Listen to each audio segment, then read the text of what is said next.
ಮಕ್ಕಳಿಗೆ ರಾಜಕಾರಣದ ಪಾಠ ಹೇಳೋದಕ್ಕೆ ಬಿಎಸ್ವೈ ಸಜ್ಜಾಗಿದ್ದಾರೆ. ಇವತ್ತು ಹುಟ್ಟುಹಬ್ಬದ ಸಂಭ್ರಮದಲ್ಲಿದ್ದಾರೆ ಬಿಎಸ್ ಯಡಿಯೂರಪ್ಪ. ತಮ್ಮ ಹುಟ್ಟುಹಬ್ಬದ ಆಚರಣೆಯ ಬಳಿಕ ಬಿವೈ ವಿಜಯೇಂದ್ರ ಮತ್ತೆ ಬಿವೈ ರಾಘವೇಂದ್ರರಿಗೆ ರಾಜಕೀಯ ಪಾಠ ಮಾಡಲಿದ್ದಾರೆ. ಸದ್ಯ ರಾಘವೇಂದ್ರರಿಗೆ ಕೇಂದ್ರ ಸಂಪುಟ ಸ್ಥಾನಮಾನ ಪಡೆಯೋದರ ಬಗ್ಗೆ ಪಾಠ ಮಾಡ್ತಾರೆ. ಇನ್ನು ವಿಜಯೇಂದ್ರರಿಗೆ ವಿರೋಧಿಗಳನ್ನು ಎದುರಿಸೋ ಬಗ್ಗೆ ಪಾಠ ಹೇಳ್ಕೊಡ್ತಾರೆ. ಹೀಗೆ ಸಾಲು ಸಾಲು ವಿಚಾರಗಳ ಬಗ್ಗೆ ಯಡಿಯೂರಪ್ಪನವರು ತಮ್ಮ ಪುತ್ರರಿಗೆ ರಾಜಕೀಯ ಪಾಠವನ್ನು ಮಾಡಲಿದ್ದಾರೆ. ರಾಜಕೀಯ ಪಟ್ಟುಗಳನ್ನು ಬಿಡಿಸಿ ಹೇಳಿಕೊಡ್ಬೇಕಾಗಿದೆ.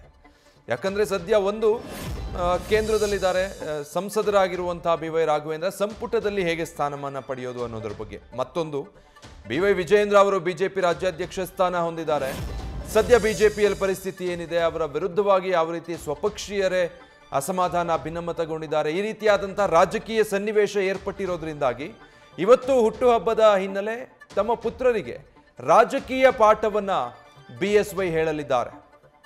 ಯಾವ ರೀತಿ ಶತ್ರುಗಳನ್ನು, ಹಿತಶತ್ರುಗಳನ್ನು, ವಿರೋಧಿಗಳನ್ನು ಎದುರಿಸಬೇಕು, ಸ್ಥಾನಮಾನವನ್ನು ಪಡೆಯೋದಕ್ಕೆ ಯಾವ ರೀತಿ ಪಟ್ಟುಗಳನ್ನು ಹಾಕಬೇಕು ರಾಜಕಾರಣದಲ್ಲಿ ಅನ್ನುವಂಥ ವಿಚಾರಗಳಿಗೆ ಸಂಬಂಧಪಟ್ಟ ಹಾಗೆ ಇಬ್ಬರು ಪುತ್ರರಿಗೆ ಇವತ್ತು ಬಿಎಸ್ವೈ ರಾಜಕೀಯ ಪಾಠ ಮಾಡಲಿದ್ದಾರೆ. ಯಾಕಂದರೆ ಈಗ ಅವರ ಪುತ್ರ ವಿಜಯೇಂದ್ರ ಏನು ರಾಜಕೀಯ ಸನ್ನಿವೇಶಗಳನ್ನು ಎದುರಿಸ್ತಿದ್ದಾರೆ, ಅದೆಲ್ಲದನ್ನು ಕೂಡ ಮೀರಿ ಯಡಿಯೂರಪ್ಪನವರು ಬಂದಿದ್ದು. ಅವರು ಈ ರೀತಿಯ ಸಾಕಷ್ಟು ರಾಜಕೀಯ ಸನ್ನಿವೇಶಗಳನ್ನು ನೋಡಿ ಬಂದರು.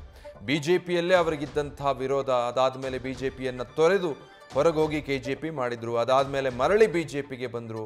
ಸ್ವಪಕ್ಷೀಯರಿಂದಲೇ ಅವರಿಗೆ ಸಾಕಷ್ಟು ವಿರೋಧ, ರಾಜಕೀಯವಾಗಿ ದ್ರೋಹ ಎಲ್ಲವೂ ಕೂಡ ಆಯಿತು. ಅದೆಲ್ಲವನ್ನು ಸಹಿಸಿಕೊಂಡು ಮೆಟ್ಟಿ ನಿಂತು ಮತ್ತೆ ಇವತ್ತಿಗೂ ಕರ್ನಾಟಕದ ಬಿಜೆಪಿಯಲ್ಲಿ ತಮ್ಮದೇ ಆದ ಒಂದು ಹಿಡಿತವನ್ನು ಯಡಿಯೂರಪ್ಪ ಹೊಂದಿದ್ದಾರೆ ಅಂತ ಹೇಳಿದ್ರೆ ತಪ್ಪಾಗೋದಿಲ್ಲ. ಸೊ ಆ ಹಿಡಿತವನ್ನು ಹೊಂದಬೇಕು ಅಂದರೆ ಯಾವ ರೀತಿ ರಾಜಕೀಯ ಪಟ್ಟುಗಳಿರಬೇಕು ಅನ್ನೋದ್ರ ಬಗ್ಗೆ ಮಕ್ಕಳಿಗೆ ಹೇಳ್ಕೊಡ್ತಾರೆ ಅಂತ ಡೀಟೇಲ್ಸ್ ಕೊಡ್ತಾರೆ. ಗಣಪತಿ ಲೈವ್ನಲ್ಲಿ ಜಾಯ್ನ್ ಆಗ್ತಾ ಇದ್ದಾರೆ.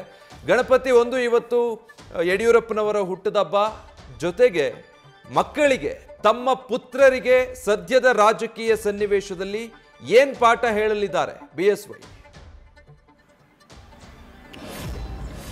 ಖಂಡಿತ ವಿಜಯ್, ಇವತ್ತು 82ನೇ ವಸಂತಕ್ಕೆ ಕಾಲಿಟ್ಟಿರುವಂತಹ ಮಾಜಿ ಸಿಎಂ ಯಡಿಯೂರಪ್ಪನವರ ಬರ್ತಡೇ ಬಹಳ ಸರಳವಾಗಿ ಅವರ ನಿವಾಸದಲ್ಲಿ ಆಚರಣೆಗೆ ಈಗಾಗಲೇ ಮುಂದಾಗಿರುವಂತದ್ದು.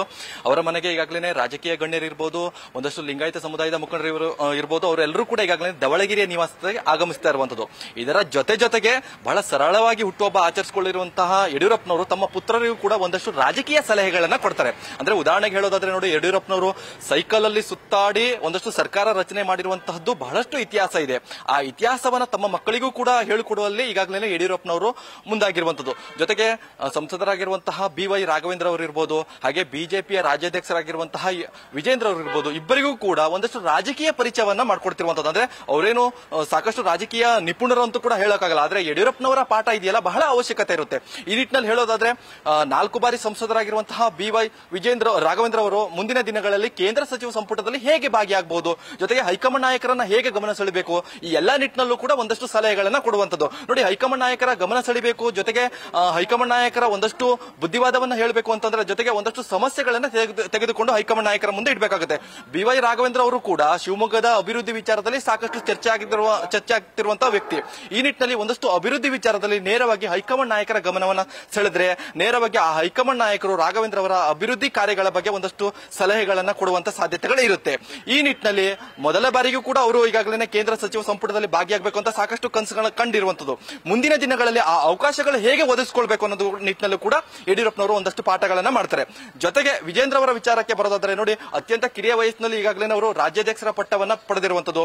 ಈ ನಿಟ್ಟಿನಲ್ಲಿ ಅವರು ಹಿರಿಯರಿರ್ಬೋದು ಕಿರಿಯರಿರ್ಬೋದು ಹೇಗೆ ಅವರನ್ನ ಜೊತೆಯಾಗಿ ತೆಗೆದುಕೊಂಡು ಹೋಗಬೇಕು, ಈ ನಿಟ್ಟಿನಲ್ಲಿ ಪಕ್ಷ ಸಂಘಟನೆಗಳು ಹೇಗೆ ಮಾಡಬೇಕು, ಜೊತೆಗೆ ವಿರೋಧಿಗಳನ್ನ ಹೇಗೆ ಎದುರಿಸಬೇಕು, ಈ ಎಲ್ಲಾ ನಿಟ್ಟಿನಲ್ಲೂ ಕೂಡ ಒಂದಷ್ಟು ಸಲಹೆಗಳನ್ನ ತಮ್ಮ ಹುಟ್ಟುಹಬ್ಬದ ದಿನಗಳಲ್ಲಿ ಯಡಿಯೂರಪ್ಪನವರು ಪಾಠವನ್ನ ಮಾಡುವಂತದ್ದು. ಜೊತೆಗೆ ಹೇಳಬೇಕಾದ್ರೆ ನಮ್ಮ ಪುತ್ರರಿಗೆ ರಾಜಕೀಯ ಭವಿಷ್ಯ ಒಂದಷ್ಟು ನಿಟ್ಟಿನಲ್ಲಿ ಹೇಳೋದಾದ್ರೆ ತಮ್ಮ ಸೈಕಲ್ ನಲ್ಲಿ ಸುತ್ತಾಡಿದಂತಹ ಒಂದಷ್ಟು ದಿನಗಳನ್ನ ಕೂಡ ಪರಿಚಯನ ಮಾಡ್ತಾರೆ. ಅಂದ್ರೆ ಪಕ್ಷವನ್ನ ಸಂಘಟನೆ ಮಾಡಿದ್ದು, ಪಕ್ಷವನ್ನ ಕಟ್ಟಿದ್ದು, ಆ ಸೈಕಲ್ ನಲ್ಲಿ ಪಕ್ಷವನ್ನ ಕಟ್ಟಿ ಇವತ್ತು ಸರ್ಕಾರ ರಚನೆಯಲ್ಲಿ ನಾನು ಕೂಡ ಭಾಗಿಯಾಗಿದ್ದೆ, ನೀವು ಹೇಗೆ ಭಾಗಿಯಾಗಬೇಕು, ಈ ನಿಟ್ಟಿನಲ್ಲಿ ಒಂದಷ್ಟು ಸಲಹೆಗಳನ್ನ ತಮ್ಮ ಪುತ್ರರಿಗೆ ಕೊಡುವಂತ ಸಾಧ್ಯತೆಗಳು ಹೆಚ್ಚಾಗಿರುವಂತದ್ದು. Vijay, thank you Ganapati. News first, ನಿರ್ಭೀತಿಯಿಂದ ನಿಮ್ಮ ಪರವಾಗಿ.